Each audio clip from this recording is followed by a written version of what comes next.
তোমরা জানোই যে কিছুদিন আগে ডক্স প্রফিট দিয়েছে। আমি দেখো ডক্স থেকে কেউ কত ডলার নিয়েছি বা কীরকম প্রফিট করেছি নিচে স্ক্রল করে দেখতেই পারছো। আমি 30,000 ডক্স টোকেন নিয়েছিলাম, ফ্রিটাই দেখতে পারছো ডিস্ট্রিবিউশন। আমি কখনো দেখতে পারছো এখানে গেলে দেখতে পারছো ডিপোজিট বা উইথড্রটা আমি কোনো কিছুই করি না, এটা আমাকে ডক্স থেকে দিয়েছে। দেখো ডিস্ট্রিবিউশন সব অল ফ্রিতে ইনকাম করেছি। সব ডক্স টোকেন কীভাবে ইনকাম করবা বা যারা নোট কয়েনের বিষয় জানো, নোট কয়েন কীভাবে ইনকাম করেছিলাম, তোমরা যারা কাজ করেনি তারা ভুল করেছে। আমার দেখতে পাচ্ছ ডিস্ট্রিবিউশন 20,000 ডক্স টোকেনের প্রাইস এখন তো জানোই কীরকম।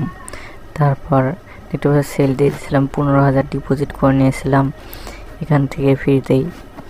এইসব আমি ফ্রিতে ইনকাম করছি। তাহলে তোমরা যদি বিনান্স থেকে বা টেলিগ্রাম থেকে কিভাবে ইনকাম করবা, তাহলে আমার চ্যানেলে যাবা।